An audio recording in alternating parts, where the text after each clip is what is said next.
Rutledge Chapter 13 outlines the main social policies in Latin America enacted between 1920 and 2010. And it also explores the effects of those policies on poor people, as well as outlining the forces and circumstances that led to the policies. The study's main findings are that social assistance and the public provision of many social services improved in Latin America after about 1990, even as the coverage of social insurance programs fell. Democracy and authoritarianism played an important and multifaceted role in shaping and constraining social policy making in the region. And also, a full explanation for why Latin American social policies evolved in the way they did requires taking into account a wider range of factors than are usually invoked to explain the origins and evolution of welfare states in advanced industrial countries. Since around 1920, Latin American countries have produced three main types of social policies: contributory social insurance against four basic risks of old age, disability, illness, and unemployment, social assistance, and the public provision of general revenue funded basic social services like healthcare, education, water, and sanitation. There are three general eras of Latin American social policy. The first era, from 1920 to 1980, saw governments extending social insurance to white-collar and blue-collar formal workers, but not to poor people living in rural areas or urban slums. During the second era, 1980 to 1990, economic hard times led to reduced social insurance coverage and eventually to efforts by policymakers to rethink the provision of social assistance and basic public services.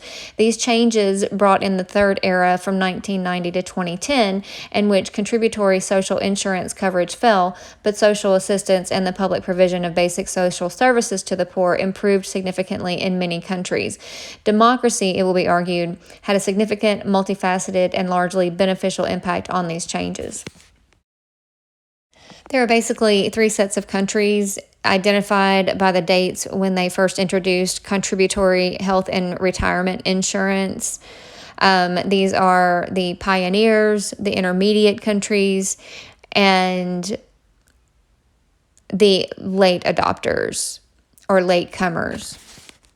And Latin America has been identified as having its own regional welfare model that's distinct from Western, Eastern Europe, East Asia, and other developing countries. And these involve defined benefits of social insurance for formal sector workers, top-heavy and low-quality educational systems, as well as unequal and incomplete healthcare basic services. During the truncated welfare state era between 1920 and 1980, social assistance took various forms, including family allowances, which include payments to workers according to the number of family dependents, non-contributory pensions for certain groups, university tuition subsidies, hospital fee waivers, etc. And the main defects of this type of approach were poor design and implementation. Usually, these types of programs were used by clientelistic elites to capture votes. And in 13 countries from 1972 to 1982, social assistance spending on average absorbed 17% of total social spending versus 83% for social insurance. From the 20s to the 80s, most Latin American countries evolved education and healthcare sectors that primarily serve the interests of the rich middle classes and some sectors of organized labor, while doing much less for the rest of the population. As time went on, the number of contributors to social insurance programs fell, while the number of beneficiaries rose. This had a lot to do with changing in employment schemes and greater macroeconomic issues affecting these countries. So this maturation progress began to affect Uruguay, a very early adopter, in the 1950s. But by the 1970s, the population was aging. They faced low yield investments, overstaffing, and often poor administration. And this had the effect of reducing the solvency of social insurance funds, meaning they basically depleted them. And this is true in the pioneer countries first. So these policies led in many countries to take more free market reforms, which led to civil service layoffs, privatization of state corporations, liberalization of trade, deregulation of domestic markets, and cuts in social spending. The debt crisis and the shift from nationalist to statist free market economic policies contributed to deep policy changes in most Latin American countries. Many governments introduced market mechanisms into health and retirement insurance programs, which were facing demographic as well as economic challenges in the pioneer countries. A number of healthcare reforms began, starting with Chile in the 1980s, but it took different forms in various countries. In Argentina, health insurance continued to be really controlled by unions, and a lot of corrupt mismanagement took place. In Brazil, Colombia, and Uruguay, governments unified public and contributory healthcare financing under a single stream of revenue that was fed by payroll deductions as well as general revenues. But then a different type of unification took place in Costa Rica, which looked a lot like universal insurance coverage. So there's a lot of variance in the way that the reforms took place. In Chile, they may have been a little bit more market-oriented than, say, in Uruguay, but all of these countries, beginning in the 1980s, began some major overhaul of their healthcare systems. Employment was protected in Latin America mostly by laws that imposed severance payments on employers who laid off workers. As of 2010, only Brazil, Argentina, and Chile had adopted pay-as-you-go state-administered unemployment insurance. In 1997, unemployment insurance covered about 12% of the Brazilian unemployed, and in 1999, it covered about 6% of the Argentine unemployed. These are both meager benefits. Some countries had unemployment insurance security accounts that operated like individual retirement accounts but were funded entirely by employers. The costs of employment termination are high in Latin America that makes employers reluctant to hire new workers. Across the 10 countries that introduced defined contribution, fully funded, privately administered individual payment accounts, average pensions fell from 38% before the reform to 24% afterwards. Compared to the preceding defined benefit, pay-as-you-go, publicly administered pensions, privately run retirement accounts tended to pay lower benefits in shorter time periods with higher administrative costs. Meanwhile, health insurance coverage across all Latin American countries fell from an average of 52% to 41% in 2004. Beginning with Bolivia in 1987, many countries introduced social emergency funds and social investment funds, which gave cash transfers to community leaders who submitted successful proposals to build or improve public facilities like health clinics, water and sewer lines, roads, and recreation centers. These funds, it was hoped, would help the newly unemployed stay in the labor force and prepare themselves to graduate to higher skilled work. These social investment funds rarely reached the poorest of the poor, who tended to live in communities lacking the social capital needed to propose such a project. Microfinance, which is the provision of small loans, usually to impoverished women for the startup or expansion of small businesses, was the second form of social assistance that expanded after 1990. Microfinance in Latin America had varying combinations of state and non-state origins. Loans were usually provided at above market rates of interest, which is something that they were criticized for, but they did not require collateral. And once again, studies in countries like Bolivia and Peru suggest that microfinance raised incomes of borrowers but failed to reach the poorest of the poor, who often feared that they wouldn't be able to repay. Conditional cash transfers were a third set of social assistance policies to appear in the 90s. Such programs involved the periodic transfer of cash from the public treasury to certifiably poor households, provided that the households meet certain conditions, like sending children to school or getting prenatal care for expecting mothers. Evaluations of Mexico's program like this, called Oportunidades, and Brazil's Bolsa Familia, generally find that they had beneficial effects on income poverty, school attendance and enrollment, nutrition, height for age, child labor, and utilization of basic health services. These types of cash transfer programs are sometimes criticized for excluding poor households while including non poor ones, and for poor monitoring and enforcement of the stipulated conditions. On the political front, conditional cash transfer programs are denounced for being susceptible to corruption, patronage, clientelism, and political manipulation. And the really poor often are excluded from this. So, in addition, critics who focus on gender issues also point out that overtaxed mothers are usually the ones that are given extra work by these conditions that are attached to the money transfers. And then there are unconditional cash transfer programs that include subsidies to poor households, child and family allowances, and non contributory pensions. This is a fourth class of social assistance intervention that gains prominence after 1990. At least 11 such programs operated in Latin America in 2010. Most paid beneficiaries got at least $30 to $150 a month. A social pension impact index, which takes into account the share of elderly covered and the size of the benefit relative to GDP per capita, ranked Bolivia highest in Latin America, with Brazil second and other countries far behind.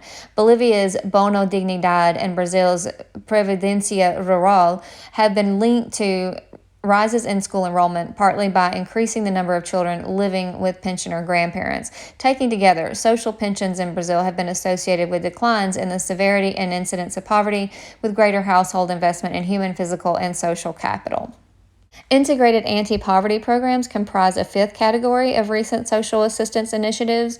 The Uruguayan PANES program, PANES, which originated in 2005 and merged in 2008 with an older family allowances program, included conditional cash transfers, a food debit card, workfare, and training. Chile Solidario, which rolled out in 4 waves between 2002 and 2005, involved teams of social workers helping members of poor households to improve their employment status, housing, health, education, legal documentation, and intra-household relations. Research suggests that the program raised school enrollment, adult literacy, housing quality, and health service utilization. As with pensions and health insurance, Chile was the first Latin American country to apply market reforms to schooling. The military government in 1980 began to subsidize tuition-free private schools at the same rate as state-run municipal schools. Around 1990, other Latin American countries began to follow suit with Chile. They began to decentralize authority to municipalities and schools, to raise preschool and secondary enrollment, to shift resources to underfunded schools, introducing achievement tests, encouraging parental involvement. Some of these changes were resisted, particularly by teachers' unions, and efforts to impose fees on university students who tended to come from wealthy families were met with ferocious resistance. Decentralization altered a core feature of the educational system, but progress was slow on test scores, dropout rates, and teacher training. In Latin American educational systems, improving quality turned out to be harder than improving access. A 2003 study of 15-year-olds' math, language, and science skills showed disappointing proficiency in Argentina, Brazil, Chile, Mexico, and Peru. Primary and secondary school students scored higher in Cuba, according to Routledge, partly because of good teacher training and orderly classroom environments.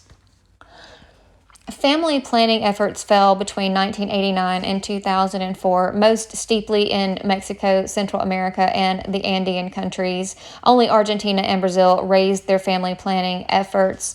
Fertility by 1989 had already fallen to near the replacement rate in Latin American countries.